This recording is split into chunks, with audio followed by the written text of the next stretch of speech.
वित्तीय साक्षरता सप्ताह में महिलाओं को दी गई बचत और जागरूकता की सीख पावटा।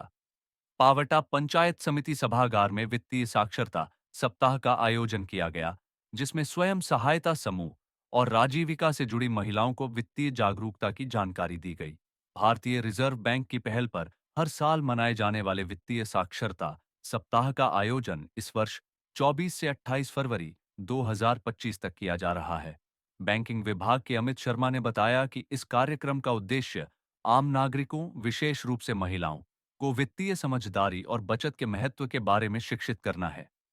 इस वर्ष की थीम वित्तीय समझदारी, समृद्ध नारी पर चर्चा करते हुए आरोह फाउंडेशन के वित्तीय साक्षरता सलाहकार अमित यादव ने महिलाओं को प्राथमिकताएं सही तय करने और वित्तीय अनुशासन अपनाने की सलाह दी। उन्होंने महिलाओं से कहा कि सैलरी मिलते ही पहले बचत करें और फिर निवेश की योजना बनाएं। कार्यक्रम में आईसीआईसीआई बैंक, कैनरा बैंक और बैंक ऑफ इंडिया से जुड़े विशेषज्ञों ने महिलाओं को उनके अधिकारों और कर्तव्यों के प्रति जागरूक रहने की सीख दी। कार्यक्रम के अंत में रसाल मीणा ने महिलाओं को साइबर फ्रॉड से बचने के उपाय बताए और ऑनलाइन ठगी से सतर्क रहने की हिदायत दी।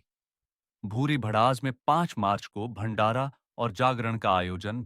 पावटा कस्बे के समीप भूरी भड़ाज की ढानी फैक्ट्री वाली स्थित रामेश्वर महादेव मंदिर और हिरामल बाबा मंदिर में 5 मार्च बुधवार को भंडारा और जागरण का आयोजन किया जाएगा। इस भव्य आयोजन का आयोजन भामाशाह बालदास स्वामी और शंकरलाल स्वामी द्वारा किया जा रहा है। सुबह 10 बजे से भगवान शिव का भंडारा शुरू होगा, जिसमें 15,000 से अधिक श्रद्धालु प्रसादी ग्रहण करेंगे।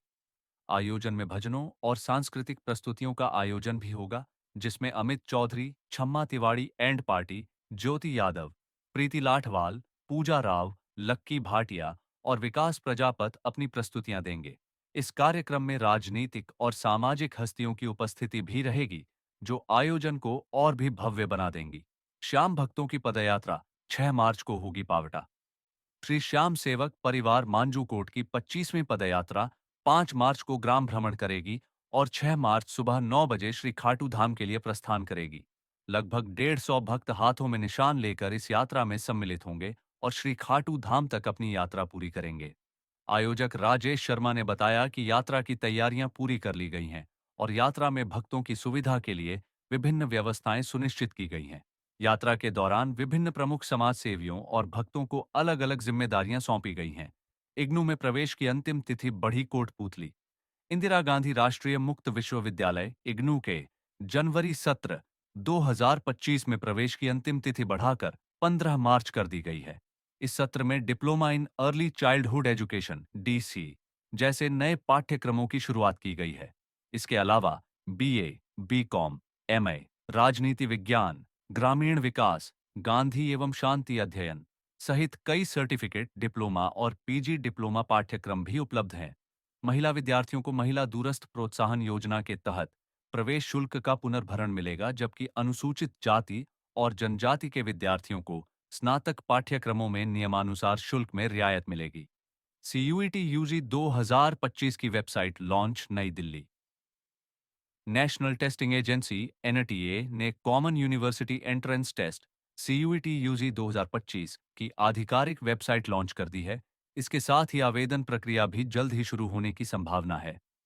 विशेषज्ञ देव शर्मा के अनुसार यह परीक्षा मई 2025 के अंत में आयोजित की जा सकती है, जैसा कि पिछले वर्ष 15 से 31 मई के बीच हुआ था।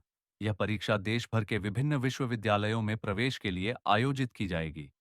फैक्ट्री जाने से मना किया तो मारपीट, अब 5 लोग घायल। बांसूर थाना क्षेत्र के ग्राम बिसालू में रविवार दोपहर 2 पक्षों में मारपीट हो गई, जिसमें एक पक्ष के 5 लोग गंभीर रूप से घायल हो गए। पुलिस ने घायलों के बयान दर्ज किए और मामला दर्ज कर जांच शुरू कर दी है। जानकारी के अनुसार योगेश सिंह शेखावत नामक व्यक्ति अपने परिवार की महिलाओं के साथ लाठी डंडे लेकर आया और दूसरे परिवार के लोगों पर हमला कर दिया। यह घटना तब घटी जब योगेश ने एक व्यक्ति को अपनी फैक्ट्री में काम करने के लिए दबाव डाला और उसने मना कर दिया। फोटोग्राफी और रील मेकिंग कॉन्टेस्ट की अंतिम तिथि बढ़ी। विजेताओं को मिलेंगे 50,000 तक के इनाम। कोटपूतली राजस्थान नगरीय आधारभूत विकास परियोजना आरयूआईडीपी की सिल्वर जुबली फोटोग्राफी और रील मेकिंग प्रतियोगिता में आवेदन की अंतिम तिथि 11 मार्च तक बढ़ा दी गई है। इस प्रतियोगिता में 18 वर्ष और उससे अधिक उम्र के प्रतिभागी भाग ले सकते हैं। प्रतियोगिता में फोटोग्राफी और रील बनाने वाले विजेताओं को क्रमशः 25,000, 15,000 और 10,000 तक के पुरस्कार मिलेंगे, जबकि रील मेकिंग प्रतियोगिता के विजेताओं को 50,000 रुपये, 25,000 रुपये और 15,000 रुपये तक के पुरस्कार मिलेंगे। प्रतियोगिता का theme creating urban infrastructure changing lifes है और प्रतियोगियों को आरयूडीआईपी के प्रोजेक्ट क्षेत्रों में किए गए कार्यों पर आधारित तस्वीरें और रील्स भेजनी होंगी। बहरोड में राजकीय आयुष अस्पताल का नया भवन निर्माण शुरू। बहरोड जिले के एकमात्र एकीकृत राजकीय आयुष चिकित्सालय के लिए सामुदायिक भवन के पास नया भवन तैयार किया जा रहा है। आयुर्वेद विभाग ने इसके लिए 45 लाख रुपए का बजट स्वीकृत किया है, जिसका निर्माण कार्य 6 माह में पूरा करने की गाइडलाइन जारी की गई है। इस नए भवन से मरीजों को बेहतर चिकित्सा सुविधा मिल सकेगी